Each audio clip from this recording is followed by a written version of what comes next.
Miami Dolphins and the San Francisco 49ers. The San Francisco 49ers are 3.5 to 4 point home favorites over the Miami Dolphins. It is a total of 46.5. There is a 47 out there. Steven, I think you and I are on the same page when it comes to this one. I took the full 4 on the Dolphins as road underdogs in this thing. And basically what it comes down to with me, I have started to really come around on the fact that this offense, whether you believe in Tua and his raw skill set or not, at this point, I think is irrelevant. We're 13 weeks into the season.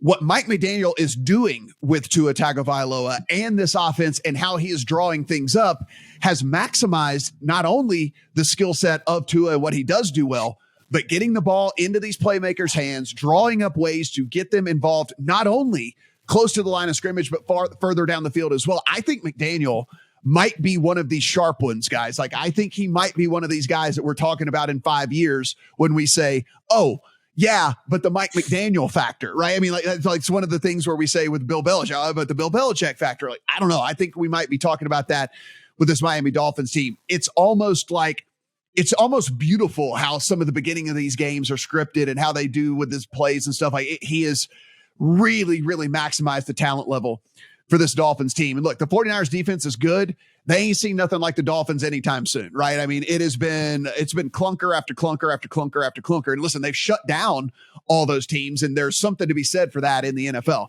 I'm taking nothing away from the 49ers at all. I just think on the other side of a field goal, me getting a full 4 here with the Dolphins is just a little bit too much. Yeah, I'll take it one step further with Mike McDaniel. I think he is sharp. And when we use that term, we're mostly talking about scheme and what you're doing from a statistical standpoint. So I think he's passed that test with flying colors. But I think he also has been the portrait of organizational leadership as well. From all the clips we see and what the players have to say about him, they love this guy. There's like a genuine rapport that has been built, not just with Tua, but the rest of the players on this roster, where they've all completely bought in. They're all getting along so well. There's just a great camaraderie, it seems, in this locker room. And what he has done with Tua has been nothing short of amazing. If you strip out the 3 losses the Dolphins had without Tua, from week 1 to 3, the Dolphins had the number 1 offense in the NFL in EPA, a stat that the Chiefs have dominated in the Mahomes and Andy Reid era. If you go to week 7 through 12, when he came back, the Dolphins have been number 3 in EPA, number 1 in drop back EPA, a passing offense that hasn't just been good. It's been better than Mahomes in that stretch. So it has been remarkable. And this game is so fun because it is great strength in the Miami offense versus great strength in the San Francisco 49ers defense. And I'm going to use an analogy here. We're in the middle of the World Cup. I kind of look at this game like a double chance soccer bet. Do I want to bet on the 49ers to basically win by a touchdown or more in this game? Or do I want to bet on the Dolphins to win or lose by less than a touchdown? I'm going to take the double chance on the Dolphins here to cover 4 in this one with that offense. Adam, we take a look at this, Miami. The talk is just about the offense, a ton. The defense that was really bad at the beginning of the year, and you talked about it.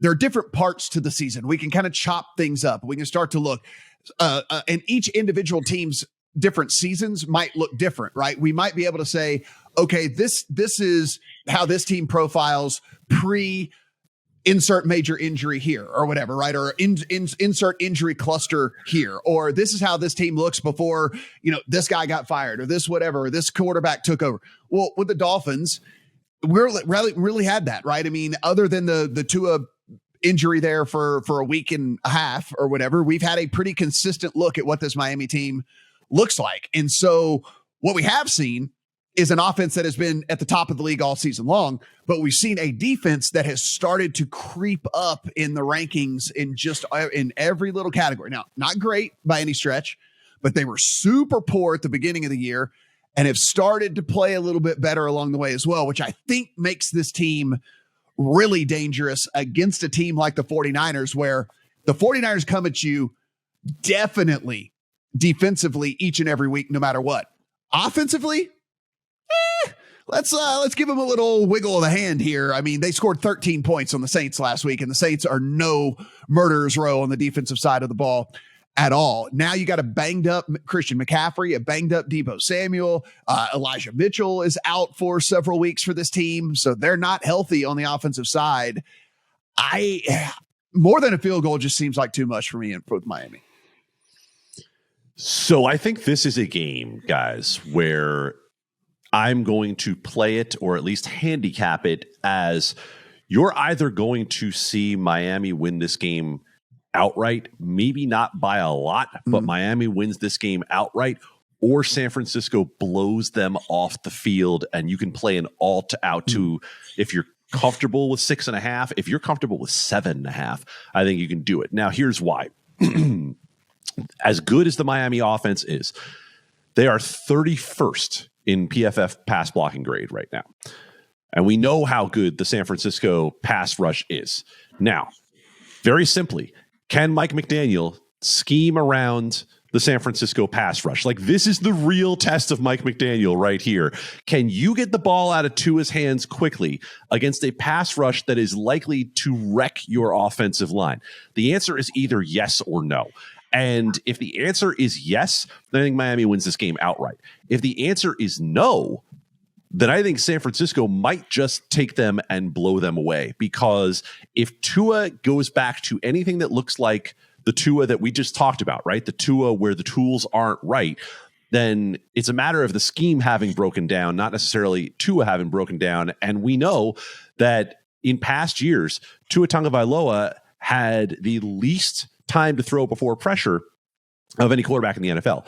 So however you feel on that handicap is how you'll play this game. I gather you guys think that McDaniel can work around it. And you want to talk last 4 weeks? And I'm fine talking last 4 weeks because this is inherently a small sample size sport. Yeah. We can talk about small sample sizes. We have 16 games, 17 games every year to talk about, right? It's not baseball. We don't have 162 games to evaluate. You have 17 games. Yeah. So if you want to chop it up to 4 weeks, then you can look and say the Miami Dolphins are number 1 in drop back EPA. They're almost double the number 2 team. So again, I think it's, for me, this handicap is real simple. Comes down to that pass rush versus the offensive line of Miami. I don't have a play for it. I do think you could probably watch the first drive or 2 of this game and play it in game if you figure out what is going to happen there. If you look over the 49ers schedule, and look, you can only play the teams that are put in front of you, and you can only play them at what level, but they've really only played one good offense all year in the Chiefs, right? And they lost. Smoked. Yeah, and they gave up 44 points. They had some injuries in that game. They did. But I mean, it's just been fortunate for them, right? I mean, like, we didn't know the Broncos were going to be terrible. We didn't know that the Bears were going to be as bad as they were. We had no idea that the Chargers were going to have cluster injuries on the wide receiver position, and we didn't know that the Saints were going to be as putrid as they are. So I mean, look, the 49ers can only play who's put in front of them, but they really only played one good offense all year, and that one good offense did score 44 points. So just something to keep in mind with this one as well.